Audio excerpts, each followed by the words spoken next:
Pandemonium panic is not going away this morning, with warnings of empty shelves and calls for a change in those who are exempt from self-isolation rules to help keep critical workers working.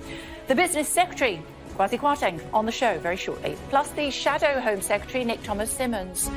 Also, we'll speak to the Liverpool actor and comedian Ted Robbins to hear why, what his take is, I should say, on why Liverpool is no longer the Taj Mahal of the Northwest. Isn't it amazing what I'm contemplating together?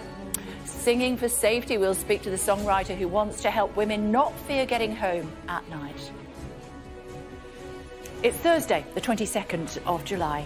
Pandemic pressure is going to be a short-lived phrase. Then it is not. It's causing new fears today over empty shop shelves and fuel supplies because of the sheer number of people self-isolating. That's led to calls from the British Retail Consortium for the government to change its guidance on self-isolation to exempt more double-jabbed critical workers, as so many are getting pinged by the NHS cutting. Is with us. Hello, good morning. Thanks for joining us on the programme. Just how worried are you about this pandemonium and the impact that it's having on the country? I understand. Why not? Why can't you? I completely. So why can't they? Here's an idea. Why can't key workers use the... I've said to you 3 times that the list is going to be coming out soon, and I'm not going to prejudge what's on the list and who the... For double jab from the 16th of August. Is that definitely going to go ahead? As I...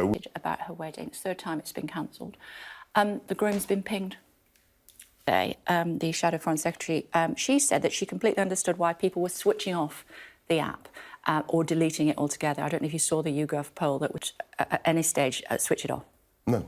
What happens I've got when it on now. Well, my phone's switched off now because I'm on. What about when you're in the TV. chamber?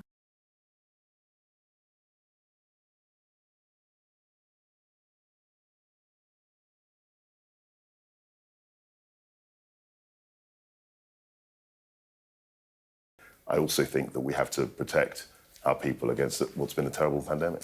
Yeah, OK, let me talk about, those are some of the pictures. Let me talk to you about the NHS, 3% for nurses. They are threatening industrial action. They say that's nowhere near enough for them, and they are looking at something like 12.5%. To reward people, though, who have literally risked their lives, many having lost their lives on the front, have any more money. So where's it coming from? Matt Hancock. Earlier on in the week, I can't remember who it was now, who was sat here and was telling me that absolutely under no circumstances would there be an increase. OK.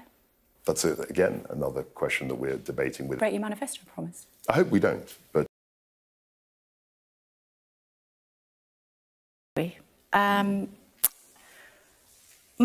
It's always very complicated, Brexit. Let's see what we can do with it. You say nobody knew. No one knew. Am I not right in saying that at least 3 previous Prime Ministers warned that this would happen?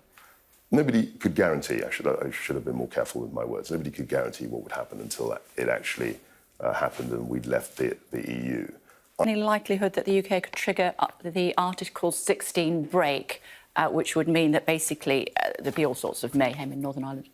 So the articles. I have to let you go. Thank you very much, Steve, for joining us. Really appreciate it. Thank you. Still to come on the programme for you, we've got some of the front pages this morning and their take of carbon into the atmosphere, with consequences for us all. There's a big thaw of the permafrost in Siberia, and at the same time, forest fires are burning through millions of acres of land. Our Moscow correspondent Diana Magne joining us now from Yakutsk, which is in Siberia. Hello to you, Diana. Good morning. Tell us more about this.